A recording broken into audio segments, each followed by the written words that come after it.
Hello viewers, welcome to social wing. ITC ఇంత పెద్ద కంపెనీగా ఎలా మారింది? ఐటీసీ వెనుక అసలు స్టోరీ ఏంటి? ఐటీసీ హిస్టరీ ఏంటి?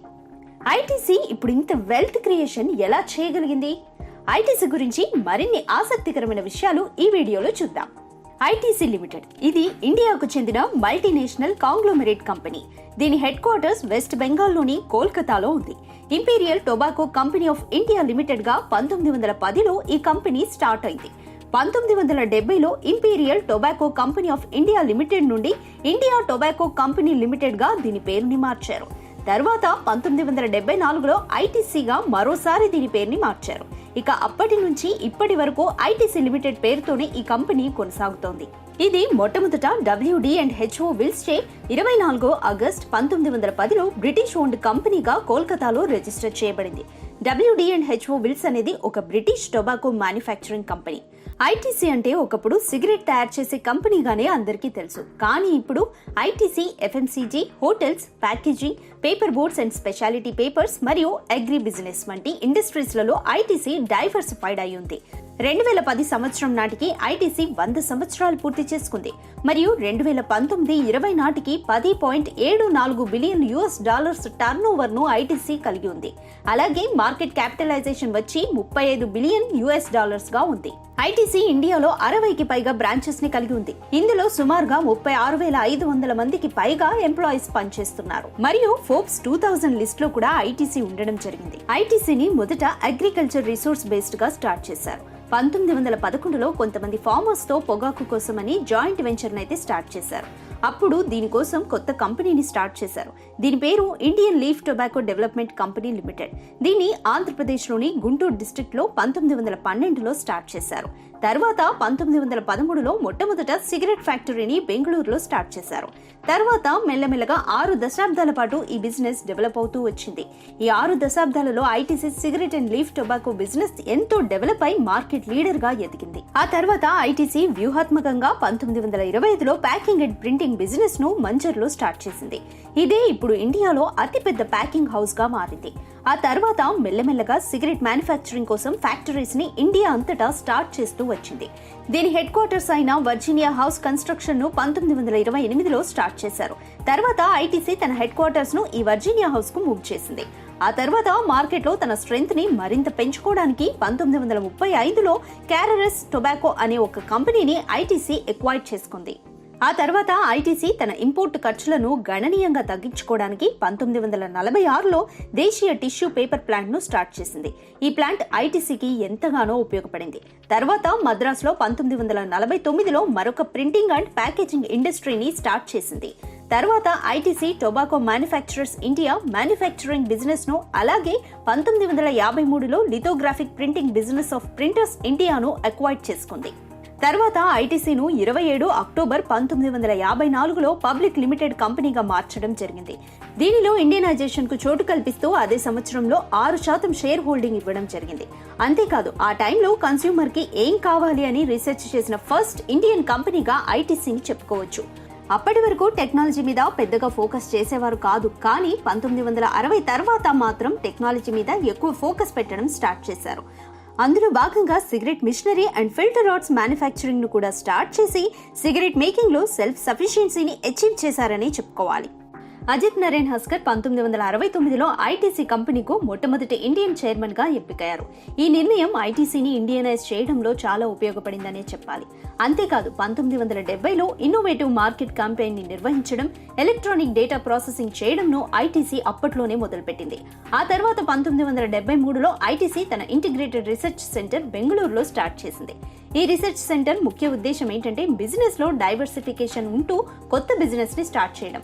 1974లో ఐటీసీ లిమిటెడ్ గా కంపెనీ పేరు చేంజ్ అయిన తర్వాత ఐటీసీలో ఇండియన్ షేర్ హోల్డింగ్ 40% వరకు పెరిగింది. ఆ తర్వాత ఐటీసీ 1975లో హాస్పిటాలిటీ సెక్టర్ లో హోటల్ బిజినెస్ లో కూడా ఎంటర్ అయింది. ఐటీసీ ఎంతో ముందు చూపుతో హాస్పిటాలిటీ సెక్టర్ లో పొటెన్షియల్ ను ముందుగానే గుర్తించింది. టూరిజం ఇన్ఫ్రాస్ట్రక్చర్ క్రియేట్ చేయడానికి, డైరెక్ట్ ఇండైరెక్ట్ ఎంప్లాయ్మెంట్ క్రియేట్ చేయడానికి ఈ సెక్టర్ ఎంతగానో ఉపయోగపడుతుందని ఐటీసీ భావించింది. ఆ తర్వాత 1976లో ఇండియన్ షేర్ హోల్డింగ్ 60%కి పైగా పెరిగింది. మెల్లమెల్లగా ఐటీసీ మరిన్ని హోటల్స్ ను స్టార్ట్ చేసింది. భద్రాచలం పేపర్ బోట్స్ లిమిటెడ్ ను ప్రమోట్ చేస్తూ 1979లో ఐటీసీ పేపర్ బోట్స్ బిజినెస్ లో కూడా అడుగుపెట్టింది. తర్వాత జేఎన్ సప్రు 1983లో కంపెనీ చైర్మన్ గా పదవిని చేపట్టారు. 1985లో సూర్య నేపాల్ ప్రైవేట్ లిమిటెడ్ అక్విజిషన్ తో ఐటీసీ ఇంటర్నేషనల్ ఎక్స్పాన్షన్ మొదలైంది. తర్వాత 1986లో ఐటీసీ న్యూయార్క్ సిటీలో ఇండియన్ రెస్టారెంట్ ను ప్రారంభించి అందరినీ ఆశ్చర్యపరిచింది. ఆ తర్వాత విశ్వరామ హోటల్స్ ను ఐటీసీ హోటల్స్ లిమిటెడ్ కు పేరు మార్చడం, ఐటీసీ కింద ITC classic finance limited, Agrotech limited అనే 2 కొత్త వెంచర్స్ ని కూడా స్టార్ట్ చేయడం జరిగింది. తర్వాత ఐటీసీ ఎంప్లాయీస్ కోసం స్టాక్ ఆప్షన్ స్కీమ్ ను ఫస్ట్ టైం ఇంట్రడ్యూస్ చేసింది. కంపెనీ కోసం వెబ్ పోర్టల్ ను కూడా లాంచ్ చేసింది. ఇక లేటెస్ట్ గా 27 జూలై 2020లో 2150 కోట్ల ఒప్పందంతో Sunrisers Foods equity share క్యాపిటల్లో 100% ఐటీసీ కొనుగోలు చేసింది. దీనివల్ల సన్ రైజ్ యొక్క 2 అనుబంధ సంస్థలైన Sunrise Sheetgraph private limited and Hobbits International Foods private limited కూడా ఐటీసీ అండర్లోకి వచ్చేశాయి. 1986లో స్టార్ట్ అయిన సెన్సెక్స్ లో కేవలం 7 కంపెనీలు మాత్రమే స్టార్టింగ్ నుండి ఉన్నాయి. అందులో ఐటీసీ ఒక కంపెనీ. ఇప్పటికీ కూడా ఐటీసీ సక్సెస్ఫుల్ గా రన్ అవుతుంది. ఐటీసీ తన సేల్స్ లో 1.99% అంటే సుమారుగా 1022 కోట్లను అడ్వర్టైజ్మెంట్స్ కోసం ఖర్చు చేస్తుంది. మనం రోజువారీ యూజ్ చేసే వాటిల్లో ఐటీసీ ప్రొడక్ట్స్ బ్రాండ్స్ విషయానికొస్తే సిగరెట్స్ లో Wills Navy Cut, Gold Flake Kings, Gold Flake Premium Lights, Gold Flake Super Star, Insignia, India Kings, Classic, 555, Silk Cut, Scissors, Capstan, Berkeley, Bristol, Lucky Strike, Players, Flake and Duke and Royal Wave అన్ని కూడా ఈ ITC కంపెనీవే. ఇండియాలో అమ్మే cigarette బీడీలలో ఒక్క ఐటీసీనే 81% అమ్ముతుంది. Overall గా 275 మంది million ప్రజలు ITC tobacco products ని యూజ్ చేస్తున్నారు. అండ్ ఐటీసీ ఒక్క సిగరెట్ మార్కెట్ వాల్యూ వచ్చేసి $11 బిలియన్ ఉంది. దీన్ని బట్టి అర్థం చేసుకోవచ్చు ఐటీసీ సిగరెట్స్ నుంచి ఎంత రెవెన్యూ వస్తుందో. ఫుడ్ ప్రొడక్ట్స్ లో Aashirvaad, Sunrise Foods, Sunfeast, Bingo, Kitchens of India, Sunfeast Yippee, B Natural, Mint O, Candyman, Gum On, Fabelle, Sunbee, Sunfeast Wonderz Milk Kit, ITC Master Chef, Farmland. Personal care products లో Fiama Di Wills, Vivel, Savlon soap, hand wash, Essenza Di Wills, Superia and Engage. Stationery products లో Classmate, paper craft and colour crew. Safety matches and agarbattis లో Mangaldeep agarbattis. Paper board products లో classmate notebooks and hotels లో fortune park hotels, welcome heritage hotels brands అన్ని కూడా ఈ ఐటీసీవే. ITC products లో ఏవేవి ముందు వరుసలో ఉన్నాయో చూద్దాం. ఆటా బ్రాండ్స్ లో ఆశీర్వాద్ ఆటా నెంబర్ 1 స్థానాన్ని కలిగి ఉంది. బ్రిడ్జ్ స్నాక్స్ సెగ్మెంట్ లో బింగో మొదటి స్థానంలో ఉంది.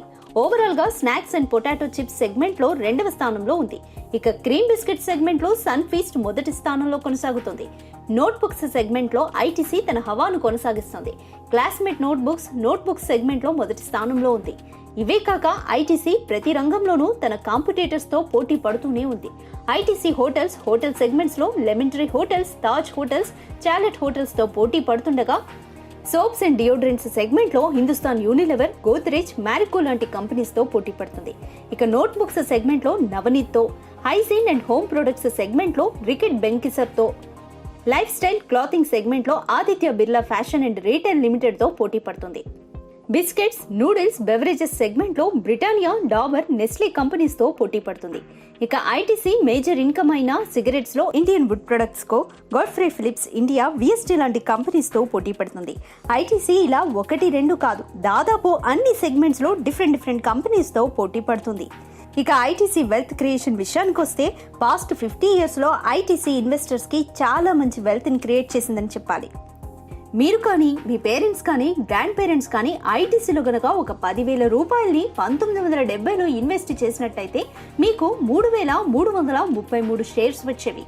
ఐటీసీలో ఇన్వెస్ట్ చేసిన ఇన్వెస్టర్స్ కి bonus and dividends past 50 years నుంచి ఇస్తూ వస్తోంది. ఐటీసీ స్టార్టింగ్ నుంచి ఇప్పటి వరకు ఇచ్చిన బోనస్ అండ్ డివిడెండ్స్ అన్ని కలుపుకుంటే వచ్చే వాటి టోటల్ ప్రెజెంట్ వాల్యూ చెప్తే మీరు నమ్మగలరా? వాటి ప్రెజెంట్ వాల్యూ ఇప్పుడు అక్షరాల 22,80,96,96,000. మీరు కొన్న 3,333 షేర్స్ కు బోనస్ యాడ్ అయ్యి అవి ఎన్ని షేర్స్ అయ్యేవో గెస్ చేయగలరా? అక్షరాల 13,82,400 షేర్స్ గా అయ్యేవి. అప్పుడే అయిపోయింది అనుకోకండి. ఇవి కాక ఇంకా యాన్యువల్ డివిడెండ్స్ రూపంలో మీకు 1,40,31,360 రూపాయలు వచ్చేవి.